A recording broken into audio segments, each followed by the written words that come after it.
అబద్ధం. 3 పెగ్గలయ్యాక ఈ కథ చెప్పానంటే 500 టిప్పు గ్యారంటీ. మందు పడకుండానే నువ్వు పడిపోయావు. ఇక మందు పడ్డవాడు తెగ జాలి పడిపోయి పెద్ద హీరో పోజు కొడుతూ 500 తీసిస్తాడు. ఏంటి గురు ఆలోచిస్తున్నావు? నువ్వెవరికైనా టిప్ ఇచ్చావా?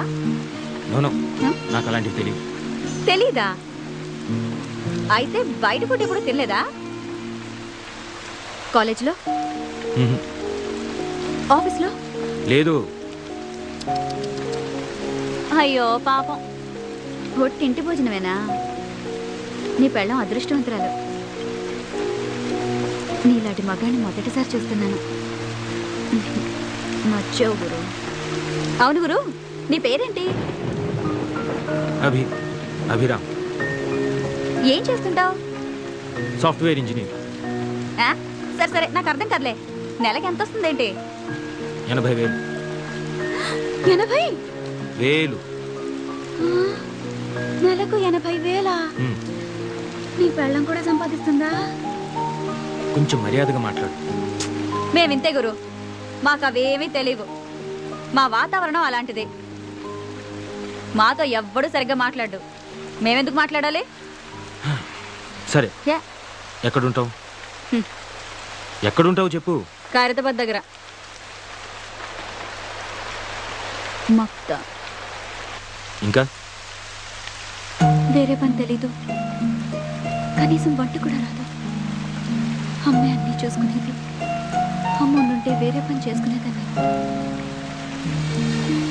కానీ చంపేశారు.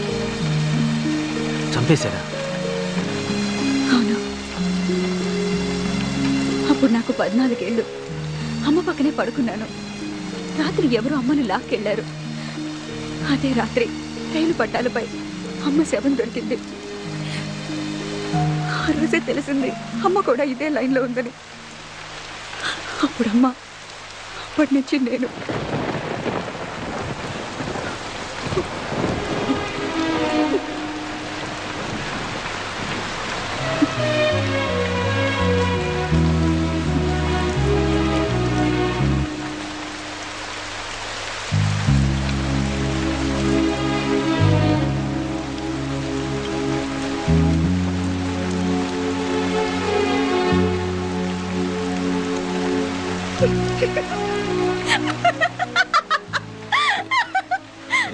ఎందుకు నవ్వుతావు? నమ్మేశావు కదూ? అంటే ఇది కూడా స్టోరీయే. ఇది గాని చెప్పాననుకో 1000 రూపాయలు టిప్పు గ్యారంటీ. ఎందుకు అబద్ధాలు చెప్తున్నావు? ఎందుకా? నిజాలు చెప్తే కష్టాలు తీరుతాయా? ఎవరైనా డబ్బు ఇస్తారా? అయినా మా బతుకుల్లో నిజాలు అబద్ధాలు వేరుగా ఉండవు. అంతా ఒకటే. ఆశ్చర్యంగా ఉందా? నవ్వుతూ బతకడమే నాకు తెలుసు.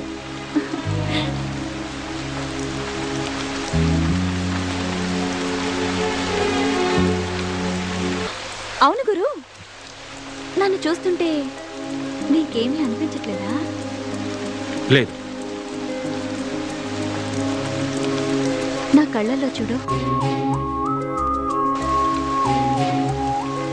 ఇప్పుడు కూడా ఏమీ అనిపించట్లేదా? చెప్పాను కదా, లేదు. ఇప్పుడు కూడా?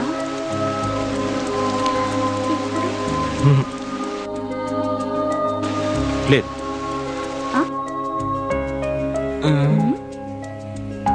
బుద్ధిగా నలక తీస్తుంటే పిచ్చి చూపులు చూస్తారా? I'm sorry. నేను తీయను పో. ఓకే ఓకే, ఇప్పటి నుంచి నీ కళలోకి చూస్తాను.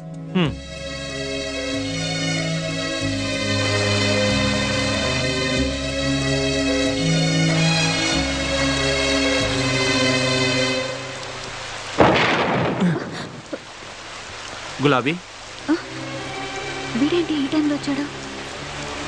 రాజా, ఏం చేస్తున్నావు ఇక్కడ? తనని నేను పెళ్లి చేసుకోవాలనుకున్నాను. తను నన్ను చేసుకోకపోతే నేను ఇక్కడే చచ్చిపోతాను. సార్, నేను మాట్లాడతాగా, నువ్వు కూర్చో. అదిగో వస్తుంది. అప్పుడే అయిపోయిందా? ఎక్కడికి వెళ్ళలేదే. అలాగా? ఆ రాజాని ఇక్కడికి రమ్మన్నావట? నీకోసం వచ్చాడు. నిజంగానా? అవునే. నువ్వు పెళ్ళికి కూడా ఒప్పుకున్నావట. నేనేదో మజాగ్గా అన్నాని, వీడొస్తాడో రాడో అని వచ్చాను. సరే వచ్చావు కదా, వెళ్ళు. ఆ? ఎక్కడికైనా వెళ్ళిపోయి హాయిగా బతుకు. ఈ నరకం నుంచి నిన్ను బయట పడేస్తున్నాడే, ఒప్పుకోవే. అది కదే, వీడికి నాకు వయసులో తేడా అంతే. నీకు వాడంటే ఇష్టమని నాతో ఎన్నిసార్లు చెప్పలేదు? ఇప్పుడు నువ్వు కాదంటే వాడు నిజంగా చచ్చిపోతాడు. నా మాట విని వాడిని పెళ్లి చేసుకో. రా పద.